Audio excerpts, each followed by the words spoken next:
Bismillah, Assalamualaikum warahmatullahi wabarakatuh. Perkenalkan, nama saya Novasari dari Prodi PG PAUD Universitas Pancasakti. Di sini saya akan menyampaikan hasil observasi saya di SLB Negeri Kabupaten Bekasi. Yang pertama, latar belakang didirikannya SLB Negeri Kabupaten Bekasi.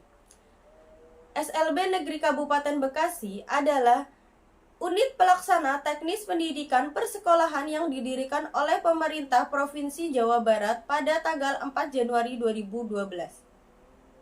Dalam pelaksanaannya, sekolah yang berstatus negeri tersebut bertanggung jawab kepada Dinas Pendidikan Provinsi Jawa Barat. Selanjutnya, berikut adalah visi dan misi SLB Negeri Kabupaten Bekasi. Selanjutnya, sarana dan prasarana SLB Negeri Kabupaten Bekasi. Lalu yang berikutnya, latar belakang guru. Mayoritas guru di sekolah tersebut adalah lulusan dari PLB atau pendidikan luar biasa. Ada juga bukan lulusan PLB. Jika guru tersebut bukan lulusan PLB, maka di situ juga disediakan pelatihan atau diadakan pelatihan untuk guru-guru tersebut. Lalu bagaimana sih sistem pembagian kelasnya? Sistem pembagian kelas di sekolah ini adalah sesuai dengan kategori anak atau kemampuan anak. Misalnya anak tersebut adalah tunanetra, maka dia dimasukkan di kelas tunanetra. Atau tunarungu, maka dia dimasukkan ke kelas tunarungu dan sebagainya. Namun karena adanya keterbatasan kelas dan keterbatasan guru, maka ada beberapa kelas yang dicampur anak-anaknya.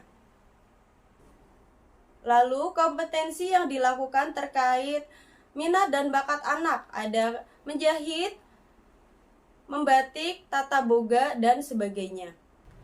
Ada banyak prestasi yang diraih oleh anak-anak SLB, seperti yang belum lama ini mereka berhasil meraih juara 1 lomba badminton, juara 1 lomba lempar turbo, lalu ada juara harapan 2 bonce, lalu ada mereka juga mendapatkan juara 1 lomba membatik. Dan masih banyak lagi prestasi-prestasi yang mereka dapatkan. Lalu apa sih pembelajaran yang diberikan kepada anak-anak berkebutuhan khusus? Di SLB Negeri Kabupaten Bekasi ada pembelajaran vokasional. Lalu ada juga program khusus, misalnya tunagrahita, maka program pengembangannya adalah pengembangan kemandirian. Lalu ada tunanetra, maka programnya adalah pengembangan mobilitas. Lalu ada tunarungu, maka programnya adalah program pengembangan pendengaran. Lalu ada mata pembelajaran umum. Di mata pembelajaran umum ini saya melakukan observasi di kelas tunagrahita, di mana kelas ini menggunakan metode visual atau konkret. Jadi misalnya ada pembelajaran matematika, seperti anak mengenal angka atau menghitung, maka guru menyediakan gambar gitu di lembar kerja, ada gambar bendanya yang akan dihitung. Lalu ada pembelajaran PPKN. Di pembelajaran PPKN ini mereka belajar tentang perbuatan baik dan tidak baik. Nah, begitupun di pembelajaran PPKN ini, mata pelajaran PPKN ini, guru juga menyediakan gambar perbuatannya seperti itu. Jadi di situ ada gambar misal lantai kotor diinjak, maka itu boleh atau tidak. Jadi guru itu juga bertanya kepada anaknya. Pertama itu guru mengarahkan, misal ada gambar ini, guru menunjukkan, guru juga menyebutkan, bertanya kepada masing-masing anak seperti itu. Ada anak membantu nenek gitu, boleh atau tidak? Maka anak menjawab boleh gitu, seperti itu. Nanti setelah itu anak-anak akan memberikan tanda centang atau tanda silang. Jika boleh maka tanda centang, lalu jika tidak boleh maka tanda silang, seperti itu ya. Nah, selanjutnya ada juga pembelajaran seni. Anak-anak juga di situ belajar mewarnai seperti itu. Selain itu, anak-anak juga diajarkan tentang kegiatan sehari-hari, misalnya gosok gigi setelah makan. Lalu mereka juga diajarkan tentang adab-adab, ucapan terima kasih, minta tolong, dan sebagainya.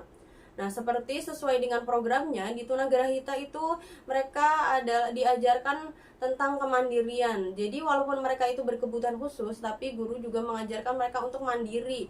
Walaupun mereka memiliki keterbatasan gitu ya, berkebutuhan khusus, mereka juga bukan berarti mereka itu selalu dibantu, tapi di situ ada mereka untuk mandiri, seperti membuang sampah sendiri, lalu membereskan sendiri, ambil makan sendiri, dan sebagainya. Nah, sebenarnya di Tunagrahita ini metode pembelajarannya itu lebih baik metode secara individual, jadi satu persatu. Nah, ketika saya observasi di situ, walaupun di situ anak-anaknya bersama seperti itu di dalam kelas, tetap guru itu secara individual bertanyanya. Misalnya pertama itu guru bertanya secara umum gitu ya, bersama-sama, tapi setelah itu tetap guru bertanya secara individual satu persatu gitu, seperti itu.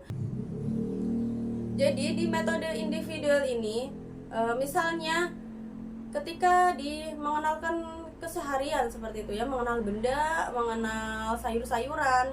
Nah, guru itu kan memberikan gambar seperti itu. Nah, memberikan gambarnya itu juga tidak secara umum tapi secara individual. Guru bertanya kepada masing-masing anak, ini apa gitu, gambar apa, anak-anak menyebutkan. Lalu untuk mengenal nama juga ya, mengenal nama, guru juga mengenal kepada anak-anak secara individual. Masing-masing anak diberikan gambar, bertanya ini siapa dan lain sebagainya gitu. Nah, di Tunagrahita ini ya metode pembelajarannya memang harus diulang-ulang seperti itu. Lalu anak-anak juga diajarkan menulis, misalnya menulis nama. Nah, menulis nama ini juga sesuai harus konkret juga ya. Dengan menulis nama itu anak-anak disediakan foto mereka sendiri, lalu di situ ada tulisannya, anak-anak meniru seperti itu.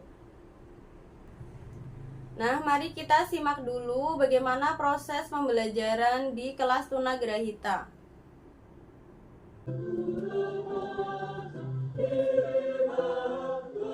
Hari apa sekarang? Putih. Ya hari apa? Putih. Ya hari apa kalau kita pakai seragam putih, baju Hah? putih, baunya putih? Hari apa sekarang? Hari apa ya sekarang tadi? Iya. Hari apa sekarang? Ingat. Wah, dia ingat ya betul, hari Senin. Hari apa? 4. Angkanya berapa, Em? 4. Tulis di sini, 4. Oke, ayo bisa ya? Dibantu lagi. Apa sayang? Ini, Sudah? dari sini. So, Nah, so, ya seperti ini. Seperti ini. Next di sini. Dua seperti bebek di sini. Teman ini boleh, boleh. Bantu kemana? Boleh. Angka terakhir berapa? Dua. Kita taruh di sini. Di sini ya, seperti ini. Mana bintang? Bintang mana bintang yang bintang? Ih, tas dulu. Namanya apa? Oh iya, jagung. Ini apa? Oh, bunga. Iya, bisa tapi apa lupa namanya ya? Buah jus. Apa namanya buah apa? Alpukat. Ucapnya belum pintar. Alpukat. Nah, itulah proses pembelajaran di kelas Tunagrahita. Sekali lagi, di kelas Tunagrahita itu pembelajarannya harus diulang-ulang karena kemampuan intelektual dan kognitif mereka itu di bawah rata-rata pada umumnya ya. Jadi harus diulang-ulang pembelajarannya setiap hari.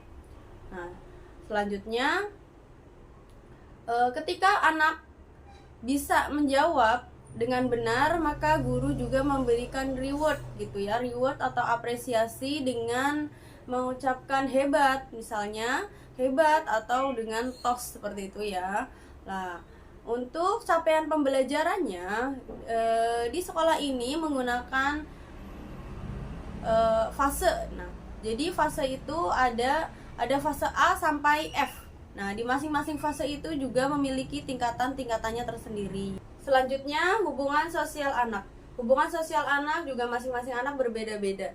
Ada anak yang sudah bisa berteman atau suka bercanda dengan teman-temannya gitu ya. Ada juga yang penyendiri. Nah, biasanya untuk anak-anak yang biasanya itu selalu sendiri seperti itu, guru akan menyarankan kepada orang tuanya untuk diajak bersosial anaknya ketika di rumah. Maka anaknya diajak untuk bermain di luar, bersepeda dengan teman-temannya dan lain sebagainya. Lalu selanjutnya adalah apakah kemampuan motorik anak masing-masing anak itu berbeda? Ya, tentu berbeda.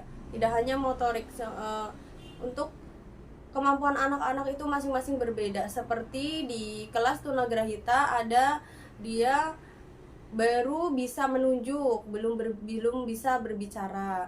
Lalu ada anak yang belum bisa duduk tenang di kursi, jadi dia duduk di bawah dan sebagainya, seperti itu. Nah itu anak yang belum bisa duduk di kursi itu sebabnya salah satunya adalah karena dia belum melakukan terapi. Jadi disarankan yang mau masuk ke SLB itu melakukan terapi dulu. Setidaknya anak itu bisa duduk tenang bisa duduk di kursi seperti itu ya, bisa duduk tenang. Jadi pembelajaran ranah kognitif, afektif, dan psikomotor disatukan di dalam kelas. Sekian presentasi dari saya. Terima kasih. Wassalamualaikum warahmatullahi wabarakatuh.